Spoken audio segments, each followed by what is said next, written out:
Okay guys, तो unit 2 हम देख रहे थे वेपर कंपैरिजन साइकिल आरएसी का। पार्ट 2 में हम देखेंगे pressure and enthalpy and pressure enthalpy and temperature entropy diagram, PH and TH diagram. Okay, तो अगर आपके पास स्टीम टेबल होगा तो आप स्टीम टेबल देखे होगे तो वहाँ पे आपको पीएच टीएच डायग्राम ये सब काफ़ी आपको ऐसे मिल जाता है, ठीक है।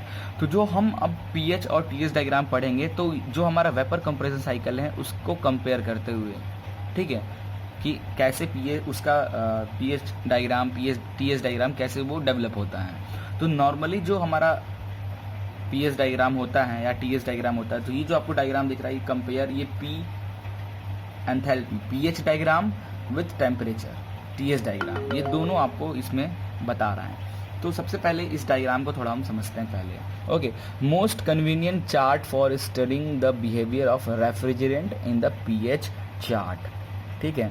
तो जो पीएच चार्ट है as compare to TH chart, more convenient for studying the behaviour of refrigerant, कि इस पॉइंट पे रेफ्रिजरेंट का क्या टेम्परेचर है, क्या प्रेशर है, इस पॉइंट पे क्या है, इस पॉइंट पे क्या है, ऐसा तो आप पीएच डायग्राम में इजीली आप अपने रेफ्रिजरेंट के बिहेवियर को बता सकते हो।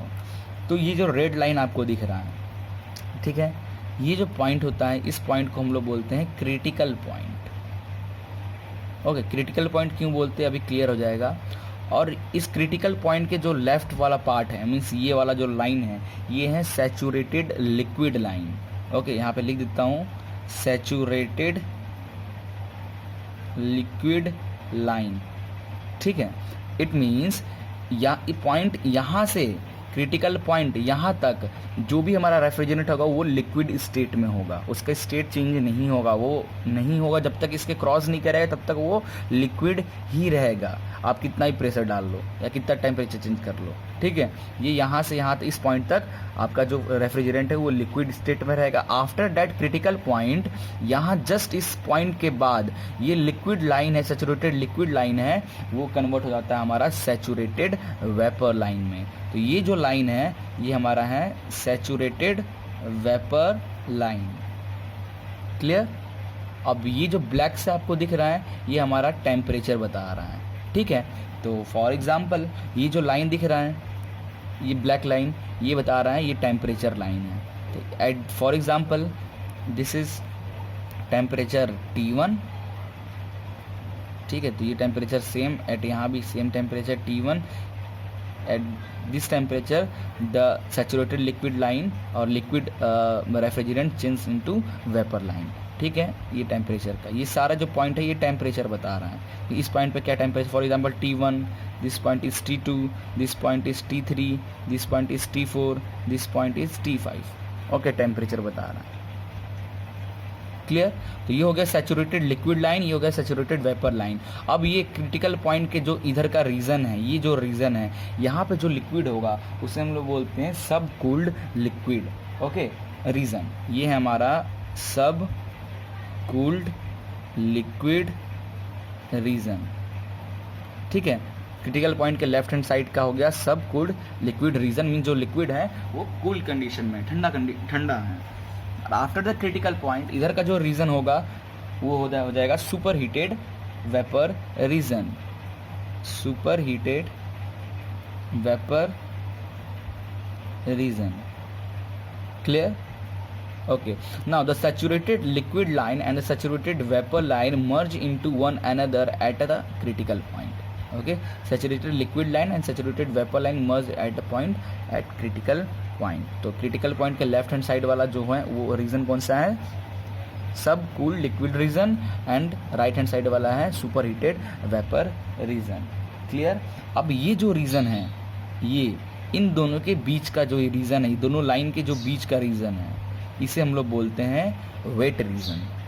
Okay, wet vapour region means ये इस स्टेट में हमारा क्या होगा, वेपर फुली, देखो आफ्टर क्रिटिकल पॉइंट ये जो लाइन है, इस लाइन में एक भी अमाउंट लिक्विड का नहीं होगा, जो रेफ्रिजरेंट होगा वो फुल्ली वेपर में कन्वर्ट हो जाएगा, उसके अंदर कोई मॉइस्चर तक नहीं होगा लिक्विड का।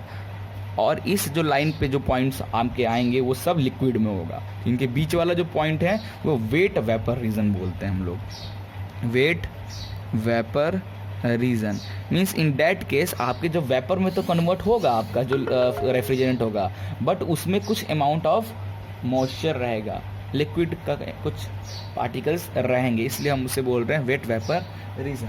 क्लियर।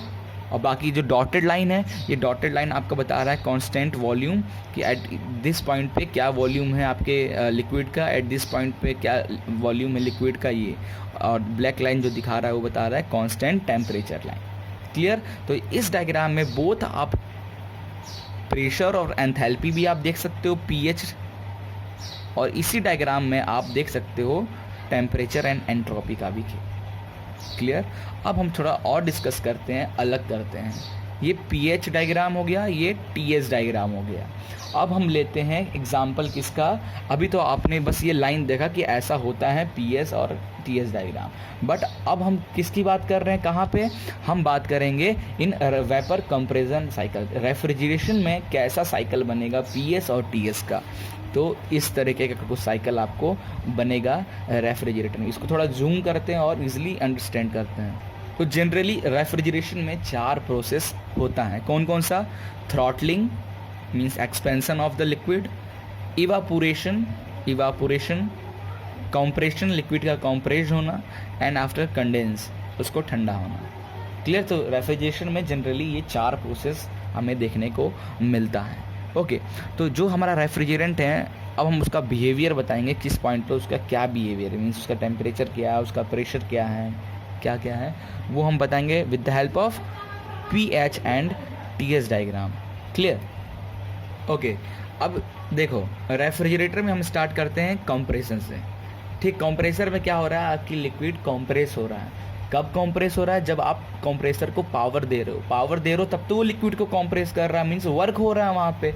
तो ये कंप्रेशन पॉइंट 2 से 3, तो कंप्रेसर में at point 2 the pressure will be P2 and the temperature will be T2। Okay.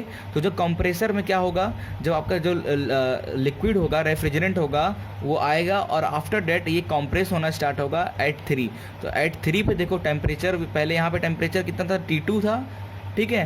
Compress होने के बाद टेम्परेचर हो गया T3, और ये सुपर हीटेड में कन्वर्ट हो गया कि जो लिक्विड है वो सुपर। और हमको पता है ये जो आपका लाइन दिख रहा है क्या लाइन है हमारा, ये है हमारा सैचुरेटेड लाइन, ये क्रिटिकल पॉइंट है, ये है सैचुरेटेड वेपर।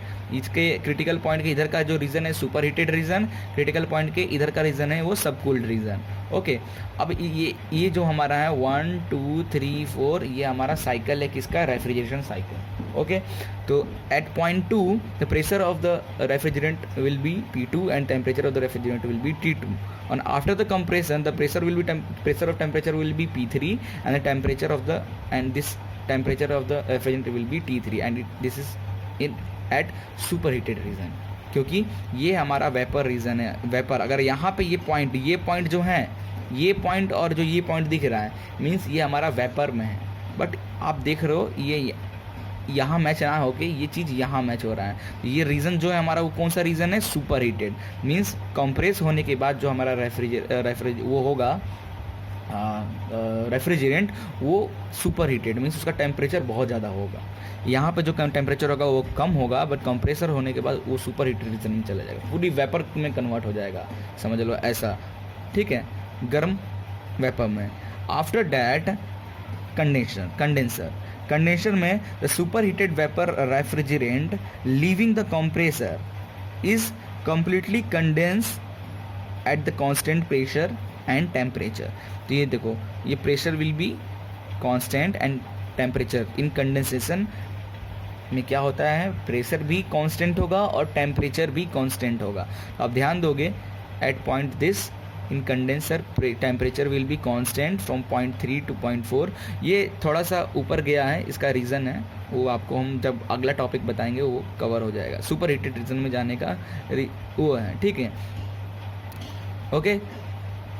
तो जब वो लिक्विड ठंडा होगा, इन that case pressure and temperature will be constant. Clear. After that throttling, in throttling 0.4 to 0.1 throttling में क्या होगा, pressure will be decreases and temperature also will be decreases. देखो 0.4 पे टेम्परेचर क्या है T4 और प्रेशर क्या है T4, और आफ्टर पॉइंट 1 पे temperature will be decreases at T1 and pressure also will be decreases at P1. Okay, तो थ्रॉटलिंग में this, after that throttling the heat will be added. यहाँ पे क्या हो रहा है, हीट ऐड हो रहा है आपके लिक्विड में और ये वर्क हो रहा है, और यहाँ पे हीट रिजेक्ट हो रहा है, QR, हीट रिजेक्ट हो रहा है. क्लियर, यहाँ पे भी सेम हीट एडिशन, ये वर्क डन हो रहा है कंप्रेसर में और heat will be rejected at in condensator. Okay, clear. तो ये था हमारा पीएच और टीएस डायग्राम जिसका रेफ्रिजरेशन साइकिल का. ओके, तो इससे आप बता सकते एट पॉइंट 4 पे प्रेशर क्या है, टेम्परेचर क्या है, एंट्रोपी क्या है, एंथैल्पी क्या है, सब कुछ आप बता सकते हो पीएच और टीएस डायग्राम से, अपने रेफ्रिजरेंट के बिहेवियर को बता सकते हो. क्लियर. तो स्टीम टेबल का यूज़ करते हुए इसके न्यूमेरिकल सॉल्व होंगे, और थर्मोडायनेमिक का और टर्बो मशीनरी का एक मैंने ऐसा क्वेश्चन सॉल्व कराया है, और लगभग क्वेश्चन सेम ही है, कुछ ज़्यादा फर्क नहीं है. ठीक है, वहाँ पे सुपर हीटेड लिक्विड ले लेता है या फिर एयर को ही लेके, यहाँ पे हम रेफ्रिजरेंट लेंगे, उसकी कुछ स्पेसिफिक वैल्यू होगी, बाकी सब कुछ सेम. एक लेक्चर मैं इसके आई लिंक में ऐड कर दूंगा, वो लेक्चर आप देख लोगे तो इसके न्यूमेरिकल आप इजीली सॉल्व कर लोगे. ठीक है, तो ऊपर आई टैब में मैं ऐड कर दूंगा.